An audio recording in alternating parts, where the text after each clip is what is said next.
Mommy Track Daddy Whispers podcast is now called Birth Agni Podcast.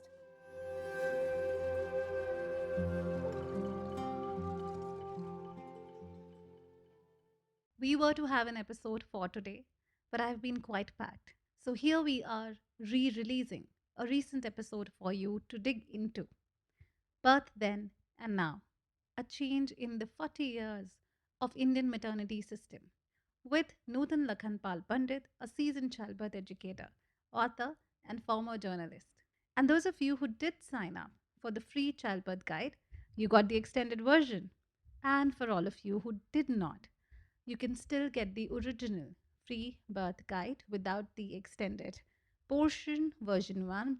So sign up from the website www.birthagni.com or follow the link in the show notes. Enjoy. And don't forget to give us a rating on Spotify or Apple. Apple gets us found far more easily. It has an upper hand and it helps us chart better. So, whichever platform you use, do remember to give us a rating or write us a review, as well as subscribe and follow to get notified of the latest episodes that are out there. Thank you. When women take childbirth classes, it's better to take them from people who are teaching them privately rather than take them in the hospital package. Because in the hospital package, the anesthetist will come and give you a talk, the stem cell bankers will come, and maybe the insurance people, whoever you can think, because they are professionals sitting there and targeting pregnant women as a group.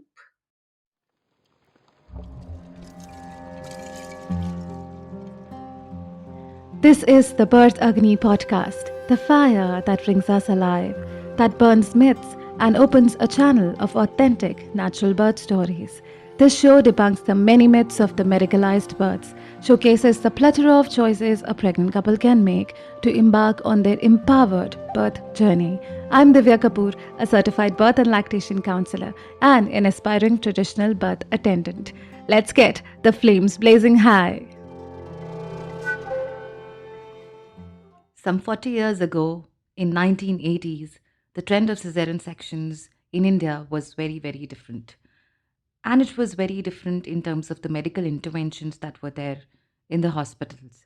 For example, in today's story, Nutan L Pandit, who is a seasoned childbirth educator, tells us that during her time when she gave birth, there were no ultrasounds. She had zero ultrasounds in her pregnancy, both times. And then in another publication where I was reading, it was mentioned that in April 1983, the cesarean section rate was 15.47% on an average, which means it would have been way lower in rural areas and government hospitals, whereas today the average is over 35%, which may seem low, but that's because a large population of India lives still in rural areas, townships, where there's no privatization, where there's no medicalization of birth, which is why the cesarean section rates are lower overall. Whereas if we look at private hospitals, and the data tells us that in the urban settings in private hospitals, the rate of cesarean sections is over 90%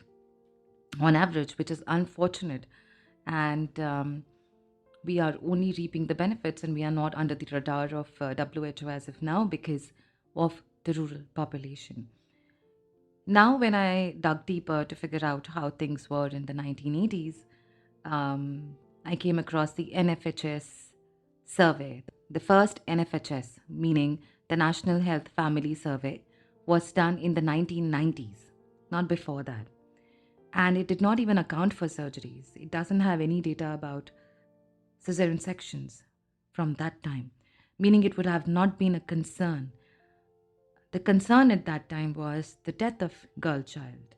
The concern at that time was the lack of facilities. The concern at that time was the decreasing fertility. The problem at that time was people not doing family planning, which is why this survey came in. And in its first report, it says in 1990s that a whopping 70% of births were happening in home.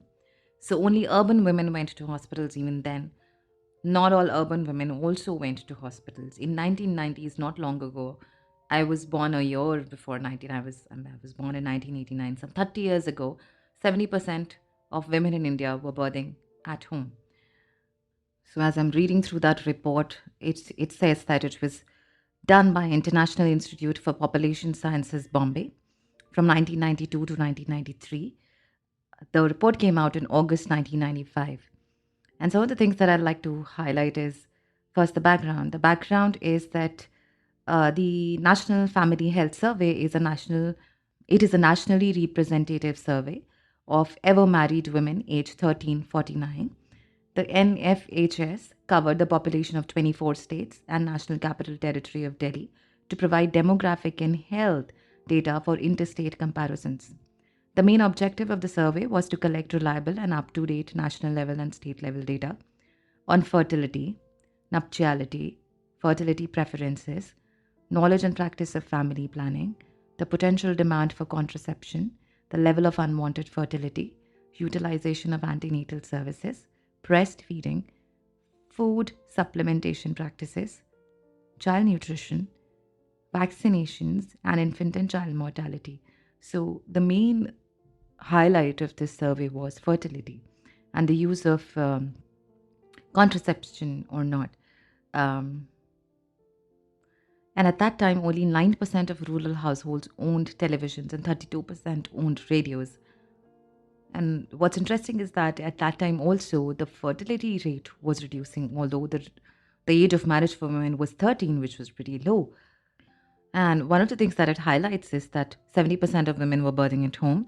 The mortality risks were higher among women who birthed before the age of 20, which was very rampant then, not today, and wherein births followed an interval of less than 24 months, which is not as common today, was more common at that time. And the health facilities and the living standards have also improved overall. I would not say in terms of food, a lot we've lost over the years, and that's also we can debate on it at some other point. And 74% of babies were delivered at home, and only 34% deliveries were assisted by a doctor or a nurse or a midwife. That means many, many, many women were birthing unassisted among family with their mothers, etc. Only about one third of children are given solid, mushy food in addition to breast milk at the age of 6 to 9 months. And this also says that breastfeeding rates were good at that time. At least 3 to 4 months, everybody did breastfeed. So those were the certain things that I went through to figure out the difference between what happened back in 1990s, 1980s with respect to birth and today. And more about that difference will come through this episode today, where we sit down with seasoned childbirth educator Nutan L Pandit, who has authored 4 books and made several TV and speaking appearances, such as NDTV, Doordarshan. She's the founding member of Birthing the New Humanity. She also offers complementary healing modalities, such as AFT and back flower remedies. She also trains and certifies childbirth educators now from her institute in Delhi, India. With her discussion, we will see how birth has changed over these years. Some of the differences that I found I've already shared with you here.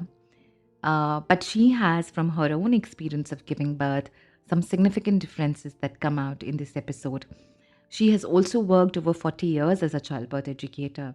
She's been a witness to the change in the perception of women uh, about birth, as well as the medical system, how it has changed over these years. So we will see what all has differed in terms of how we were back in those days to now. If you have been enjoying the podcast, here is an appeal to please drop a review or rating on Apple or Spotify to allow this podcast to be discovered by many more mums. This little effort from your side keeps this free resource alive and running. Thank you so much. Nutan Aunty, I was thinking about the time you spoke to me first about when you began this work, maybe even before that, and you began way back in 1978. Correct me if I'm wrong. Um, you learned about breathwork, and that's something you used in your own birthing journey. And I remember you said when you went to the hospital eventually, the nurse said, "Oh, you don't seem to be in active labor," and you're like, "No, no, no, I'm just having my baby. It's right there." Tell us about that. Yes, so I had learned classes in Delhi for breathing for labor. And when I was on the verge of birthing my firstborn, uh, and I said, I think the baby's coming. And she said, if the baby was coming, you would be screaming. And she looked at me very disdainfully and walked out of the room. And I said, oh my God, I have to scream to make her take me seriously. So I sort of said, how stupid can you get? How idiotic. And I'm thinking, how else do I scream?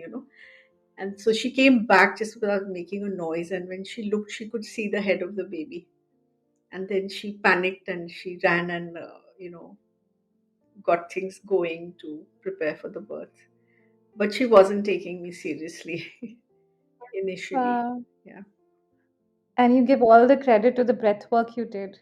Absolutely, because I was a very scared and terrified patient, which is why I took the classes because I was very terrified of the whole process. And I was so afraid of injections and doctors that when during my dental work I needed an extraction, they had to give me general anesthesia. They couldn't handle me otherwise. And I was so afraid. I said, my God, how is this going to be? How am I going to handle all of this? And that's why I took classes and they served me very well. And so I thought if someone like me could handle it, anybody could handle it, given Wow. my history. Wow. And from there on, you began teaching breath work. And this person you took classes from was not from here. So even today, when we speak about breath work and childbirth classes, people are still, I mean, they come up with a frown. Oh, is that a thing? We didn't know about it. And you began Yeah. your journey. Such an inspiring example of The lady I learned from was from Canada, Mrs. Mary Wood. Her husband was working at Gandhi Peace Foundation, and they were here for a short while. And I learned from her. She had just had her own baby, I think, with breathwork. And then how did you begin this work of teaching other women breath work? And then you went on to learn from London your own, yeah, childbirth. You became a Yeah, childbirth educator from a journalist. And I just uh, taught cousins and friends who were pregnant. So I delivered in February, and my niece was due in October. So I taught her mom, my cousin sister, and then I taught my friend in Delhi who had a baby boy. And then I went to my obstetrician in Delhi. I had gone for my birth to Bombay, and then I went to the doctor in Delhi, and I told her I can teach if anybody wants to learn the breathing.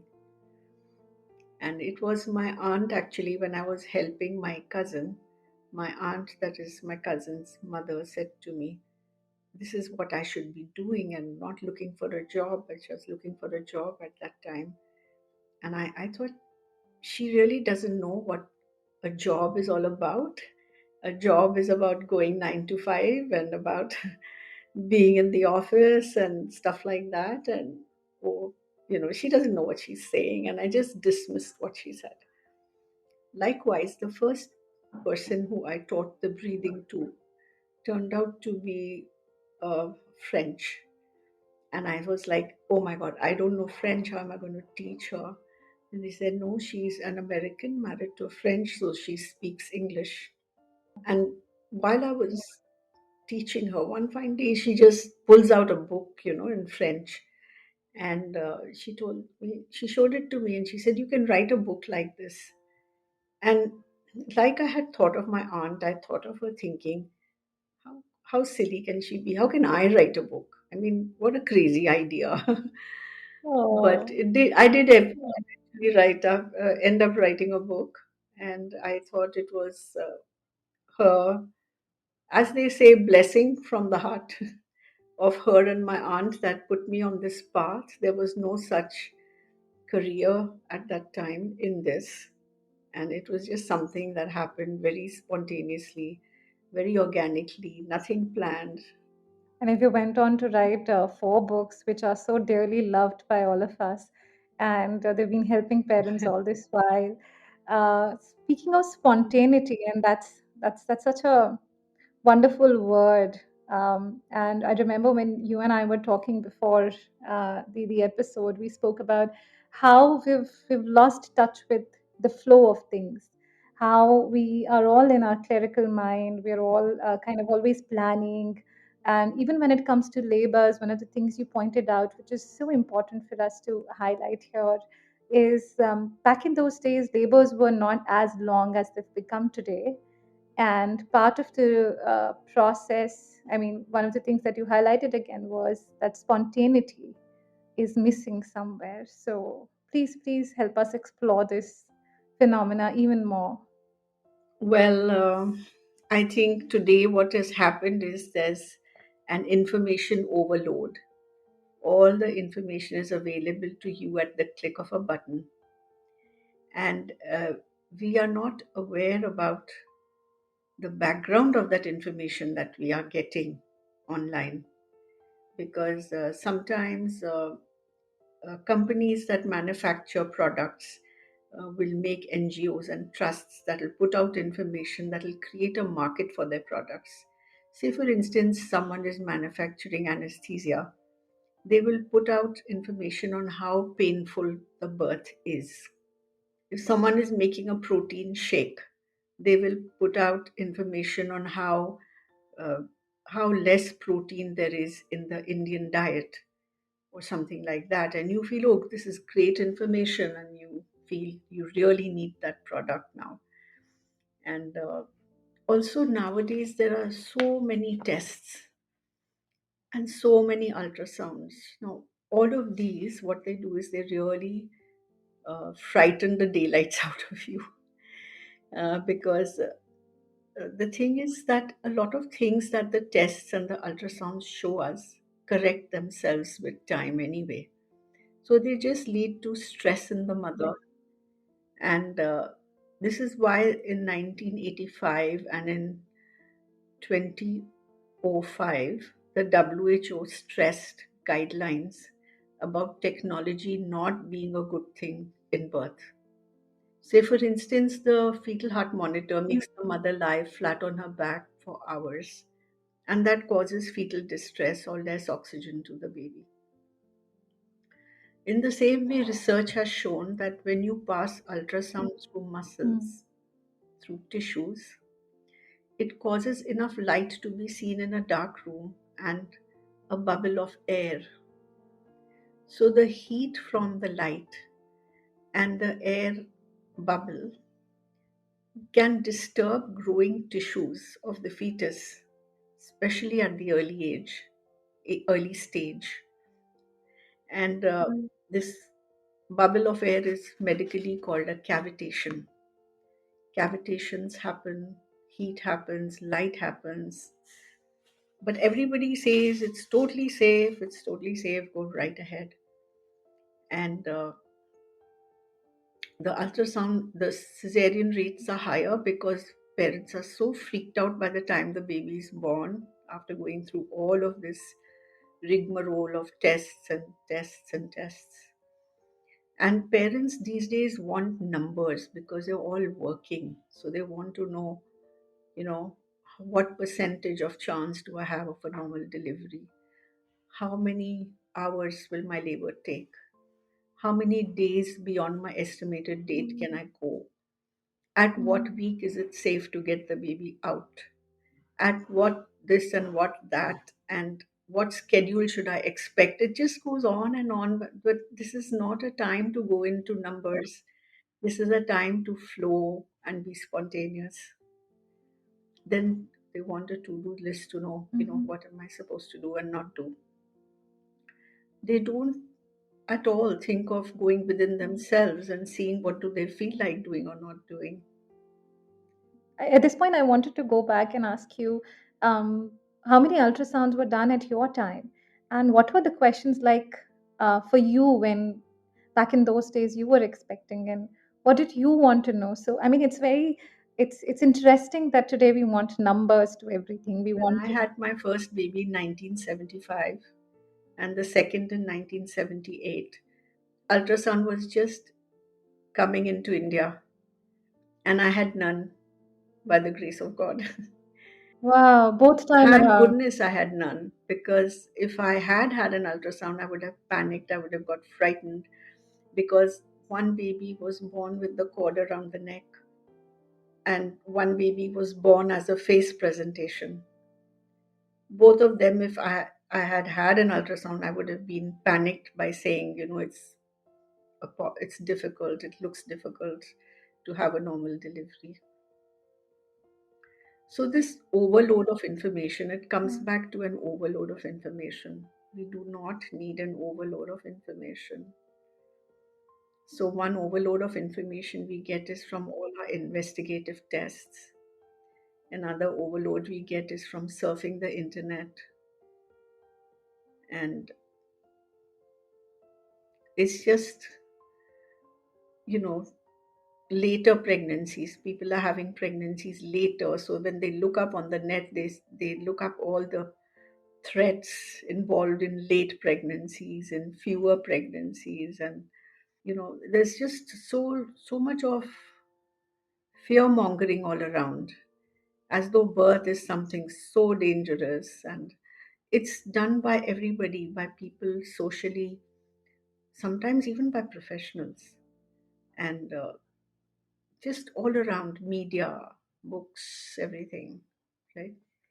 How often I've read in books about the cord being around the neck Yeah. and the baby can then, you know, choke or whatever. And so many babies are born with the cord around the neck. It's quite normal to have one or two loops around the neck.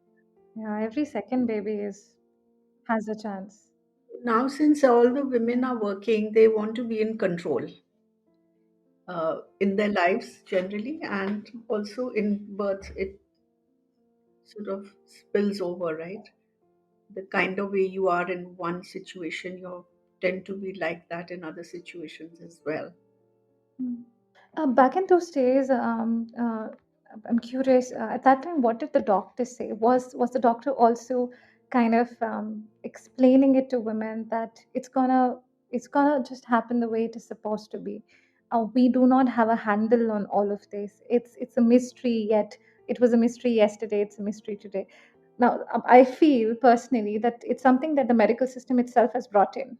The idea that we can provide answers, the idea that a test can give you answers, the idea that you can actually terminate a pregnancy knowing that there's certainly an issue with your baby. So the lie was propagated to sell products, sell technology, but it is the medical system itself is facing the brunt of it at the same time. And we as professionals are also facing the brunt of it. But how was it back in those days? So there was no ultrasound. So the doctor used their hands, and the doctor must have known it's a face presentation. So, well, I was pregnant in Delhi. I went to Bombay for my birth. I had the same doctor both times, and he was the most relaxed person. He had taken over the practice from his uncle. Dr. Ajankya was his uncle. Dr. Dhurandar, Jay Dhurandar was my doctor, and he was so relaxed. I think he had all that knowledge and information, and he was Dr. Ajankya's nephew, I think. So he probably grew up hearing about birth, and he was most chilled out, and so was my doctor in Delhi, thankfully. So none of my doctors did any fear mongering with me at all. And given my history of being afraid of the injections and all of that, if they had, I would have been totally frightened out of my mind, and I would have probably had a difficult labor as a result, because when you are fearful, your body does not work efficiently. The fear blocks you from relaxing Yeah. yourself, the fear blocks you from flowing with the birth process. So, therefore, I find it so important that women should learn how to relax and accept that this is a natural process, that this is not something very unnatural or very traumatic that's going to have happened to them. there's another thing I would like to say here is that when women take childbirth classes, it's better to take them from people who are teaching them privately rather than take them in the hospital package. Because in the hospital package, the anesthetist will come and give you a talk, the stem cell bankers will come, and maybe the insurance people, whoever you can think, because they are professionals sitting there and targeting pregnant women as a group and thinking, what can we sell to them? So, what I find is that women, when they take classes in the hospital, they are not told that there will be no milk initially for the first few days.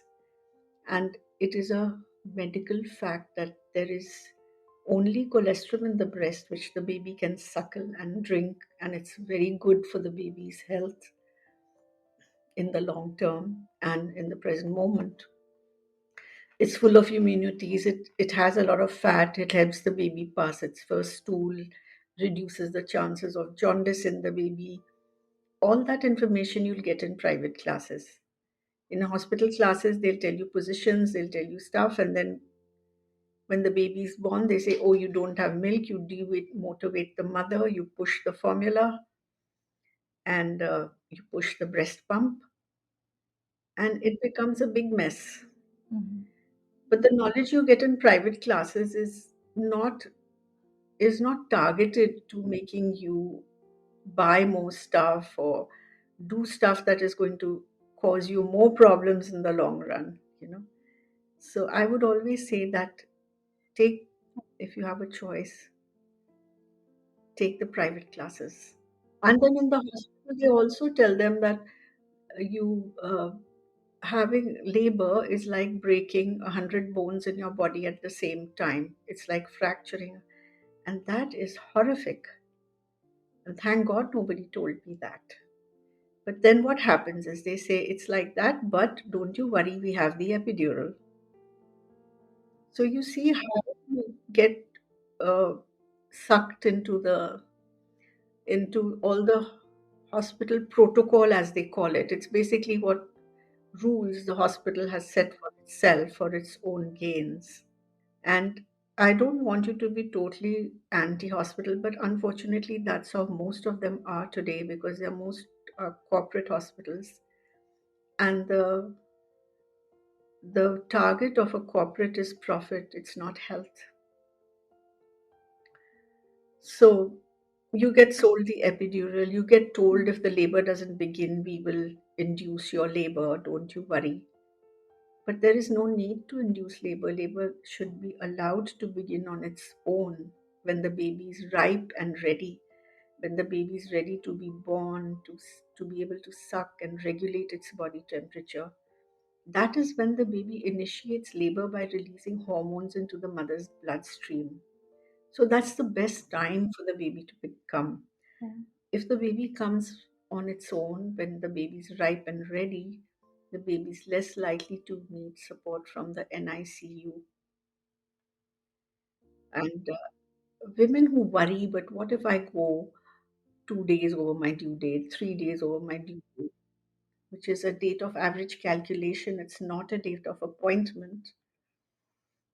If they don't induce labor, do they imagine they will be pregnant for a year or beyond a year? Labor will begin. I mean, how can you think, oh, my labor has not started? How many cesareans happen because labor doesn't begin? Because estimated date is taken as a date of appointment, which is also wrong. So wrong. Because women can Mm. conceive Yeah. at a different time in their cycle. A woman with a long cycle will deliver post her due date. A woman with a short cycle will deliver earlier than her due date because she conceives earlier because the gap between her menstrual cycles is different.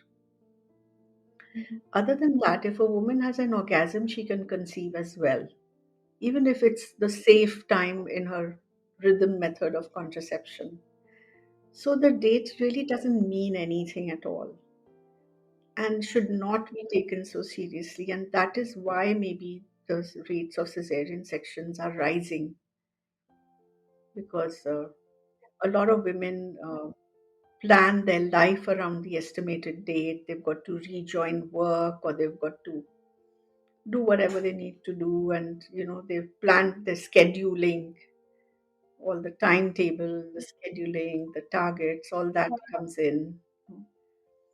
This brings me to a point, Nutan Auntie. I was reading this particular, I think, from Adam Grant. There's this quote that do not believe on somebody who's extremely certain about what they know. Rather, believe somebody who is thoughtful, who's thinking with you about what Mhm. can and cannot be. And this was so powerful because right now, all this, we can tell you that the due date is exact. We can tell you that if you go beyond that, it's going to harm you. All of this is eventually harming the entire process, but the perception of safety is strengthened with the lies that we know. And certainly, it's the brunt of it is being faced by the women who are undergoing surgeries, major surgeries. None of us would agree to any surgery for any other part of our body other than childbirth so quickly as we buy into surgeries for childbirth. And again, one, two, and then nobody tells us the downsides of anything because it's bringing in money. Um, yeah, but at the But end of the day, Divya, sorry, I'd like to yeah, say here that it is not only the woman who suffers the cesarean operation, it is the baby who suffers for the rest of its life as well. We forget that. And there's a very interesting quote by Dr. yeah, Michel Odon.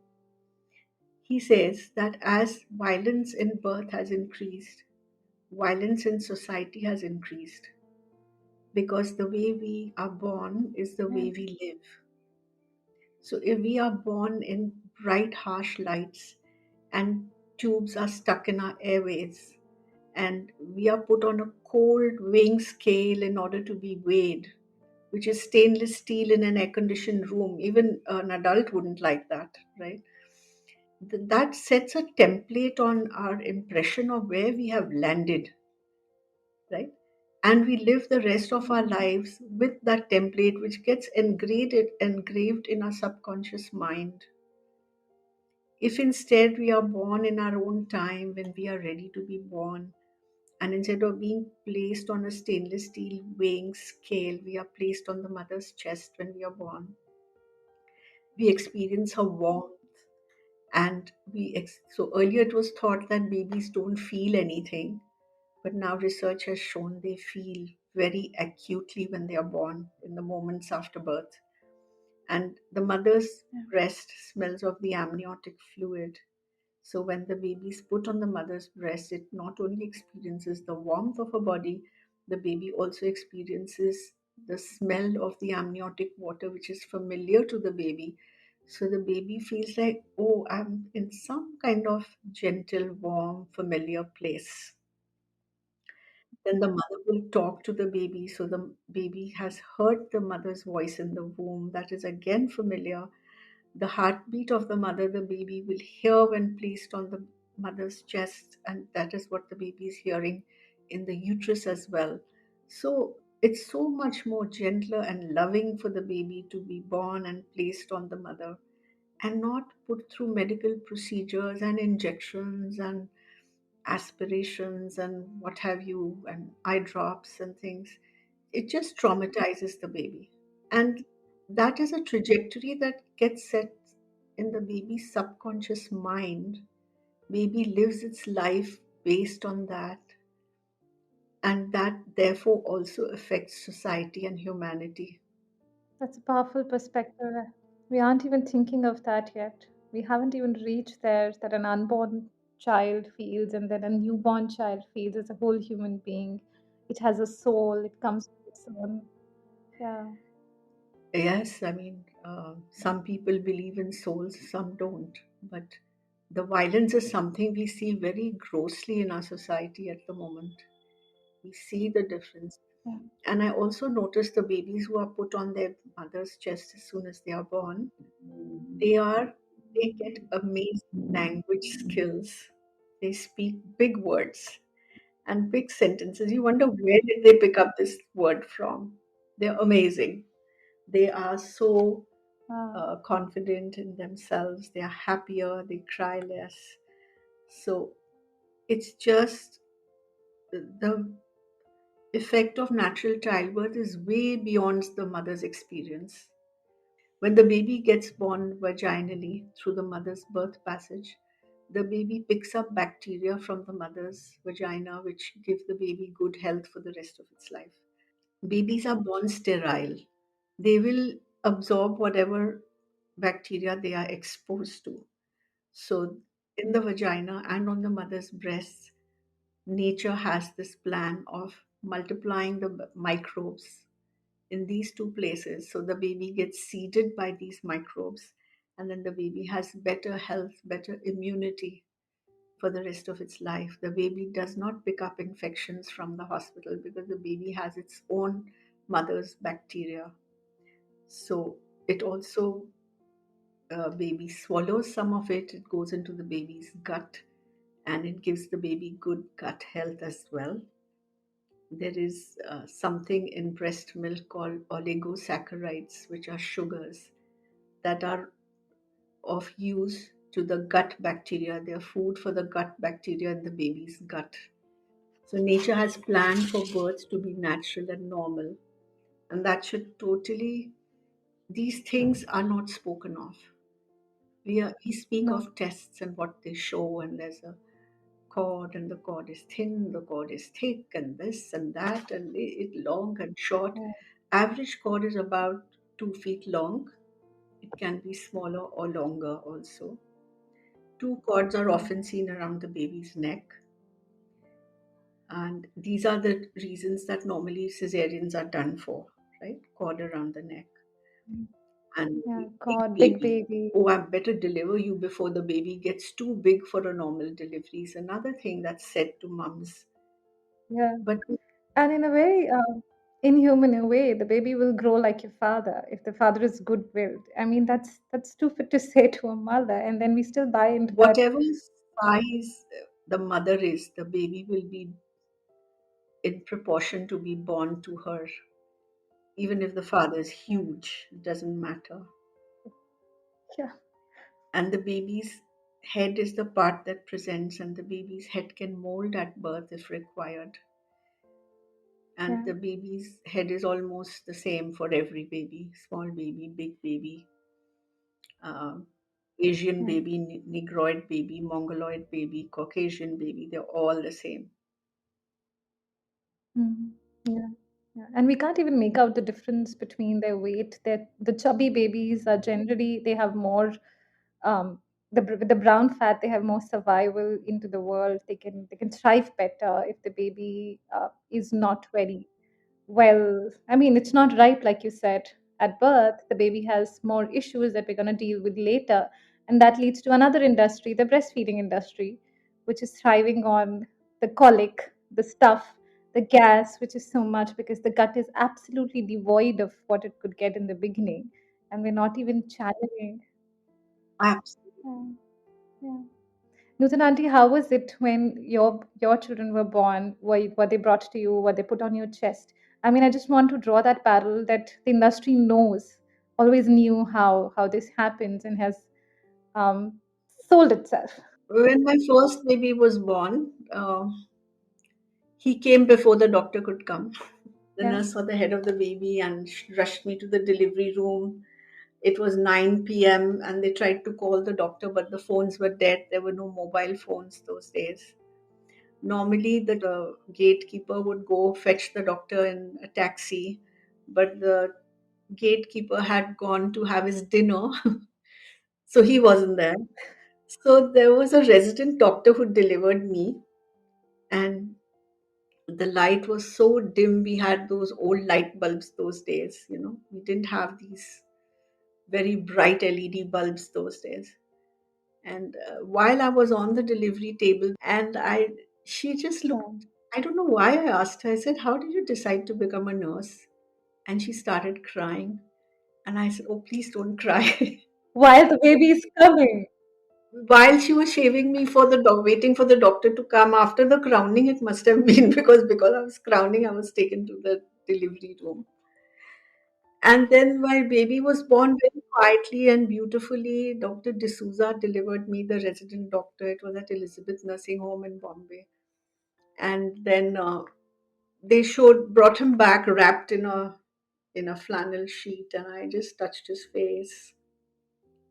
And then they took him away and got him to me in the morning. We didn't know so much about cholesterol those days. I think he was very hungry by the morning because when we were taking him for the feed from the nursery, he had his hands on his mouth and he was going. And when the second baby was born, I went to my because I was very upset with them for not getting my doctor on time. So I went to my Hmm. doctor's nursing home, which is where I was born also, and my mother had delivered all her babies. That was a Jane Care nursing home. And when I went there, they called him. They said he was in town, and I was in the suburbs of Bombay. So he said, "Oh, she dilates very fast. Give her pethidine." And so they came, and I said, "No, I don't want pethidine." And the nurse said, Mm. "I know what I'm doing." She rolled me over and jabbed me in the hip. And after that, I became Oh, so woozy. I became so sleepy. I couldn't be uh, very alert and awake. And I know now the difference in the drugged birth and undrugged birth is so different. It was so much better in the first delivery. And then when my baby was born, the doctor came and he said, "Push." And I was wondering, why is he saying it so loudly? I can hear him. He was saying, "Push," and everyone was saying, "Push." And then when the baby was born, and he said, "I had planned not to give you an episiotomy, but I have to give you a little one because your baby was a face presentation." And I had no idea what that meant or anything. And then the next day, I called for feeding the baby again. And my baby's face was so swollen because being a face presentation, the entire stress of labor came on his face. And I was like, I can't see the eyes. The eyes are swollen. This one straight line is for the eyes and the nose. There was no nose, nothing. The face was so swollen. I was, my God, my baby looks so strange. But then gradually the swelling yeah. went down, and then the neonatologist came to have a look at him to make sure he was fine. And yeah, so maybe to the women hearing this podcast, it'll sound like I delivered in very primitive times. And that time, neonatology has just started as a discipline. It was just pediatricians mostly, not neonatologists. Brings me to the question, do we really need all of this? So the primitive times were better. Yes, more people had normal deliveries. More people had normal, and people knew less. They exercised less. They ate more, and they had normal deliveries. They had no to-do lists, but they weren't working. See, women who are now working. That changes. That's a game changer. Working, later pregnancies, mind working very actively, thinking very logically. Whereas in labor, you have to just flow with stuff and not think very logically. It's a way of life that has changed culturally, like you were saying. Birth is cultural in a way that everything with birth impacts the humanity, the culture, the society, with the way children are being born today. Yeah, I think it's also become cultural with. I think women are also very psyched up. Earlier, there were joint families, so there was not much fear of childcare or burden of childcare. Now uh, it's a total change of lifestyle when you have a baby. There's responsibility of raising a child, financial insecurity, relationships falling apart, insecurity. Then the insecurity of speaking to your doctor and she doesn't like what you say and she may be nasty with you. That's another insecurity which happens. Afraid of yeah. upsetting your care provider. Women have stopped trusting their intuition. They have stopped being in surrender. When you go to a hospital, your labor can stop. because it's an Hmm. unfamiliar place, and oxytocin doesn't stops being released if the woman is in an unfamiliar place. Other than Hmm. that, if she's learned the breathing and she's handling labor beautifully, what Hmm. might happen is for a moment she might pause and she might ask herself, but this is easy. I thought labor was difficult. This is quite easy. What was all that noise about? So, for a moment, the labor will pause. Her brain will rewire about her concept about labor, and then her labor will restart. Now, that is such an amazing insight, which was shared by a midwife, Elizabeth Davies, at a Primal Health Research conference in Hawaii in 2012. And she said, we just have to wait. How long the rewiring will take is going to be different for everybody. It could take hours, it could take days. We just need to wait and let labor happen in its own time. Love that. Yeah.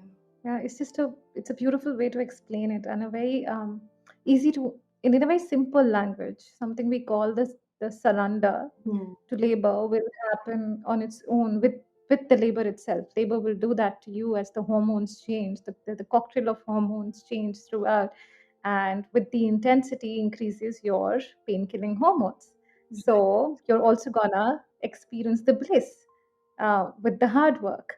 So something that women are not told today, that there is something that they can gain out of the experience, and Yeah. part of the feminist, yeah, the entire feminist agenda was women speaking up for themselves, not taking too much pain. But in all of that, what we forgot is this again became a propaganda used by the industry against us, our primal natures. That's something that we do for our babies. We are also going to gain out of that experience, but the stories have become way less. Um, So when you have labor, you release endorphins, and you also release endorphins when you play a game or you jog, and it's the same thing. yeah, You're exerting, but you feel really good after the exertion.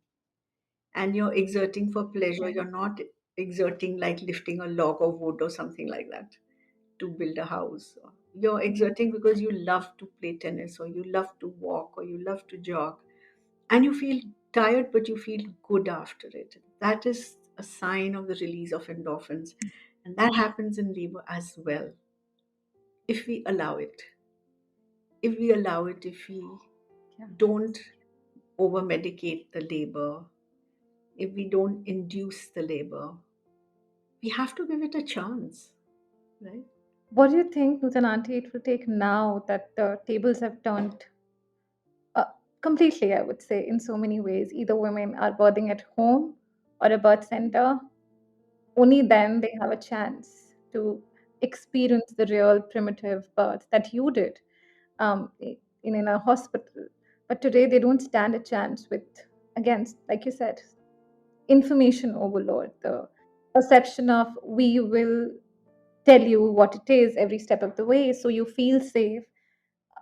And the problem with that is everything that is done to you is completely unsafe for you and your baby, and nobody's telling you that. So there's a bargain, but you're not told that you're really bargaining. So what do you think it will take today? We do need to take uh, either complete responsibility of our births because we don't have options, or face the humility, yeah, with the system and the So, trauma. women need to really get the right knowledge about birth. What is normal? What is abnormal? Right? They have to, uh, they have to look around as to the right professional. After they have gained the knowledge, they should make a list of what they want or don't want. And then they should seek a professional who will allow, I hate to say allow because how dare anybody allow you anything about your own body? I mean, who will be in synchrony with their requests Yeah, and be in yeah, allowance of their request. And mm, first of all, women have to do a lot of work on themselves. The first thing they have to do is start to listen to their own bodies. They should not say, I feel this, so I need to validate it from the doctor or from the internet or from someone else. Just start having faith in whatever you're feeling, because trust that your body knows what to do. And don't look outside all the time. No, there's a very interesting quote by Mark Twain who said, be careful of health books, you may die of a misprint. We have with us our intuition, which is always telling us what is best for us. It is telling us when we need to eat, when we need to sleep, when we need to change our position, uh, when but there is so much noise these days in our heads that we need to actually sit down quietly and connect with what our intuition is telling us. Otherwise, we miss the whispering of our intuition totally. Just like your intuition tells you you have an upset stomach, eat light. You don't Yeah. have to get Even before. validation from anywhere, right? You just know that because your intuition tells you. Likewise, intuition also tells you how to behave when you're in labor, how to move when you're in labor, how to breathe when you're in labor. All that your intuition is always telling you. And it is supported by hormones if we allow them to be released. That, Mm. the endorphin hormones, the oxytocin hormones, they tell us, they make us relax, they make us feel less pain. Then the muscles of Mm. the vagina are sphincter muscles. They open and close. Mm. They are designed to open and close. Just like the muscles of your eyes can open and close, of your mouth can open and close, of your vagina can open and close, of your anus can open and close. Every day when you pass a stool, the anus opens and closes again. And you don't think, oh my God, if I pass a stool, I'll damage my anus. You just do Mm. it without even thinking. Birth is Yeah. like that, designed naturally by nature. Nature even has a plan B by molding the babies, making the baby's head moldable in case the mother has a problem relaxing and allowing and opening up of her vagina. Yeah. Yeah. So Mm. we have to tell women about these natural designs that are present in our bodies. There are hormones that relax our bones so that the pelvic girdle widens at birth. Mm. Then there are hormones that relax the pelvic floor at birth as the baby's head crowns.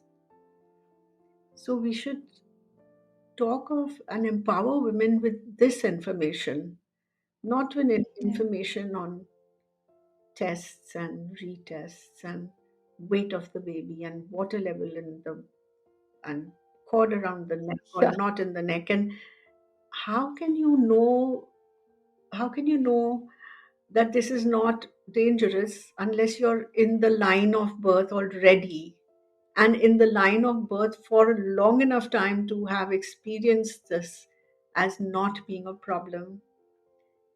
And it's this, feeling that the doctor knows best and your intuition is zero. That is, Zero. your Right. intuition. Follow the authority. Yeah, intuition is not zero. Don't look outside. Your body is always telling you. Mm. Learn to listen to your body and have faith in your body because it is designed to give birth. You have to be in allowance, in flow, be relaxed, let things happen as they will, not be too much in the head. What would you say to the men?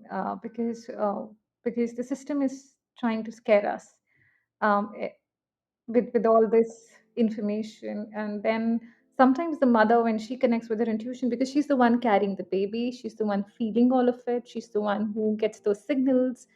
Um, Unfortunately, men are trained to think logically. We women are primarily, I mean, primarily are have this nature of being feeling things. intuition because So we men bear have to children. realize one thing, that they don't need to fix the mother's labor, they need to honor it instead, right? And they must uh, gather knowledge about what is natural, what is normal, what is not normal. Uh, I think it's important for them to know the signs in which labor will begin and when to go to the hospital. It's important for them to know that if the heartbeat of the baby is good within the normal limits of 120 to 160 beats per minute, there's nothing to be alarmed of, even if there's a color in the water, even if there's a little bit of bleeding. But if the heartbeat of the baby is fine, you're good to go. So they should be empowered with these bits of information that can help them then take decisions, because we want normal birth, but we also do not want a normal birth at any cost. Sometimes cesarean are Mm, necessary. When is that? yeah. Is what the dad should learn about. And I think Mm. reading, talking to people who are experienced, talking to the older generation about how was their labor, how was their birth. She wants a normal delivery. How can he support her in that? He can attend classes with her. He can learn ways he can make her comfortable in labor.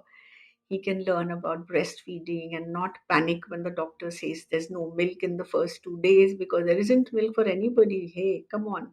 I read all about it. I know about cholesterol, and that's fine. So don't scare us. I mean, Mm. I'm not saying you'll say that to the doctor, but in your mind, you can say, "Kiss, back off, stop fear mongering with me," right?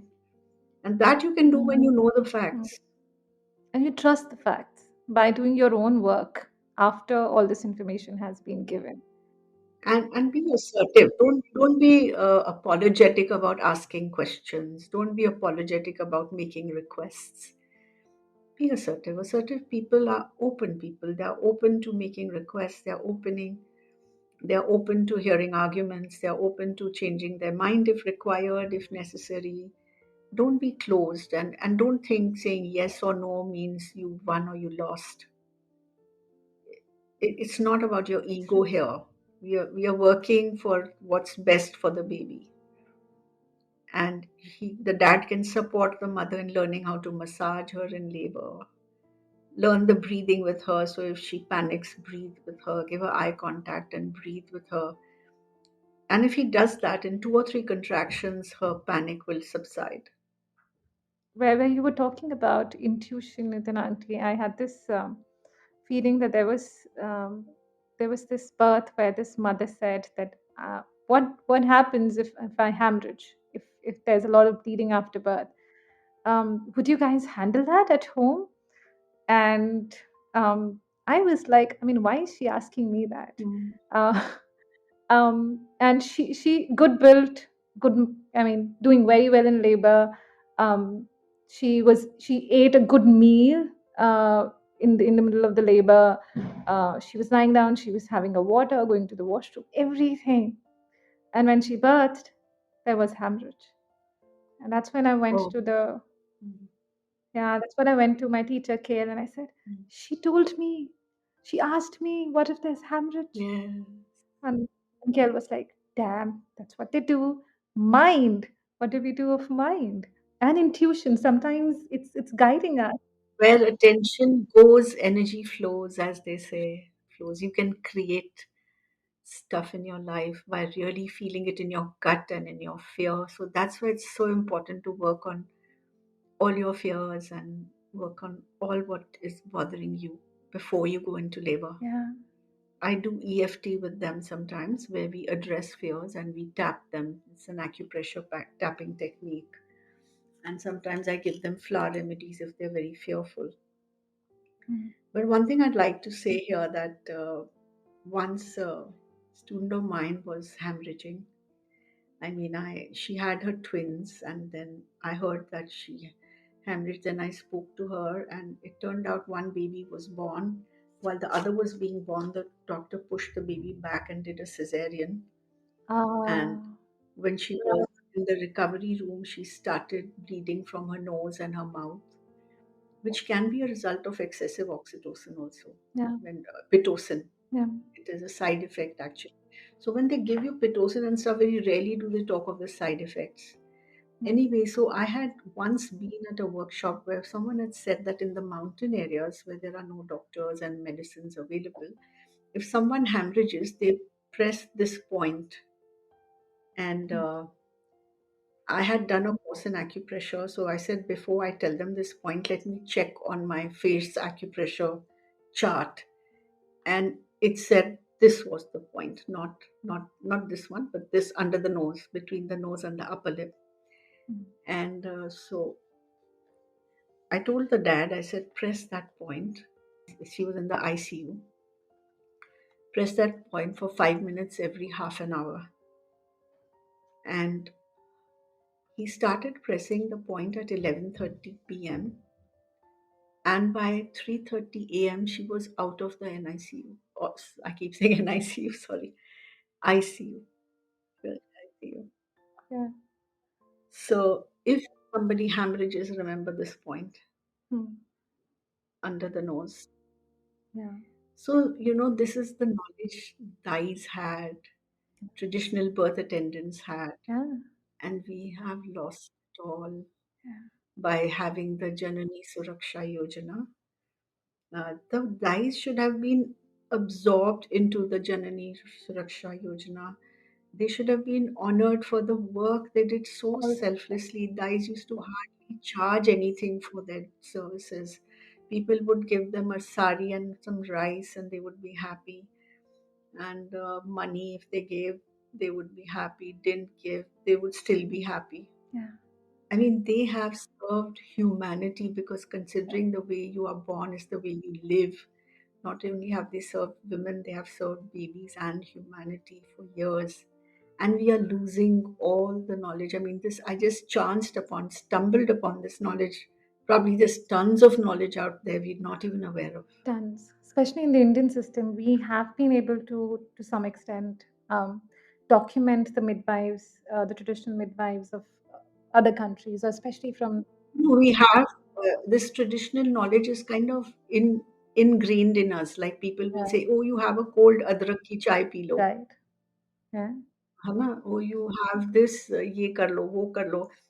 You have a problem, there'll be 100 nuskas, 100 people will tell you. No, true that. And we are bringing midwifery. We are trying to bring midwifery to reduce our cesarean sections. Now that's a new problem we've created. But we are still bringing nurse midwives instead of, like you're saying, absorb the traditional low intervention, less drug based, less side effects based knowledge that will go with the generation that served uh, all the people before us.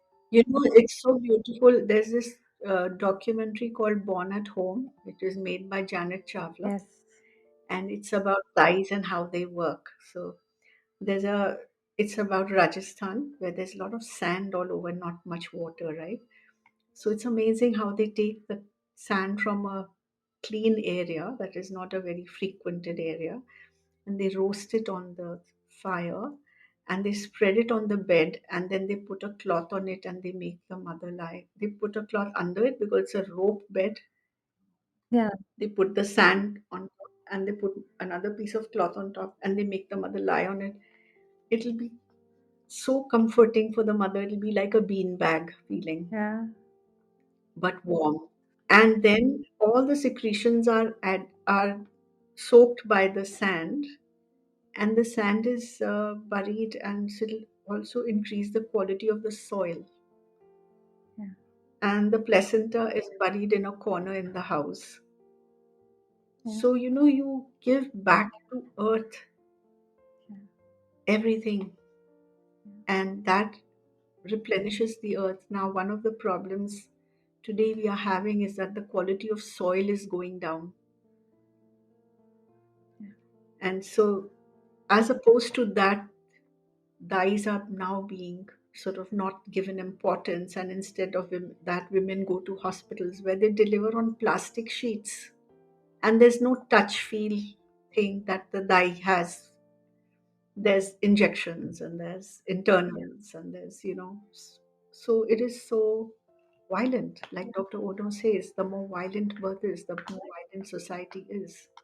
And we are seeing that all around us right now. Yeah. The birth trauma for the baby and the mother and the collective um, postnatal depression and everything else. It impacts relationships, the woman, the baby, the husband, the family, and it takes years to undo that one doing that we did. Years, because it's a collective fear. One thing that happens to a woman will send a signal to another woman to be more defensive, while this process wants more and more women to feel safe and open up instead of be extremely tight and defensive. And yeah, we're seeing that longer So labors, like you had said, even at home births, 2, 3, 4 days, we have women and we prep them. Do not think that you're going to have, mm, and it's good. We appreciate that if you have 3, 4 hours of labor, and it can happen, you can have 2 hours of labor, but let's prepare mm, for 2, 3 days as well. And it's not going to kill us. It's something yes, that will like and the beautiful thing that you said, Nutan auntie, right here, whatever amount of time, and it's so simple to explain, the amount of time your brain is going to take to rewire is the amount of time you're going to take to labor. And that's all of that is okay. All of that is a journey to unlearn and learn. And the process is a beautiful gift to bring us to the other side. Let's embrace that. Yeah. yes. Thank you so much, Nutan auntie, for doing this with us. I'm so grateful that we could finally sit and have your, wisdom, all the experience that you've garnered all these years, and with the work you've done with so many women out there. Thank you so much. I feel so grateful to you.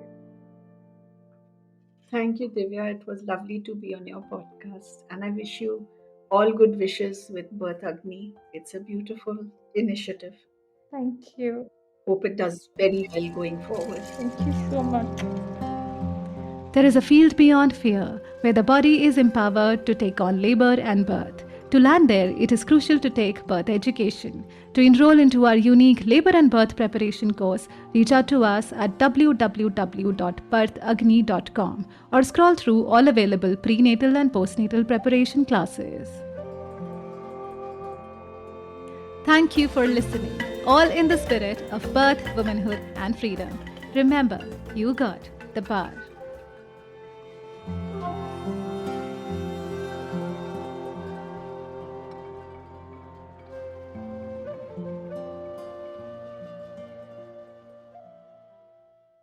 This podcast is about physiological birth and does not offer or claim to provide medical knowledge or diagnosis.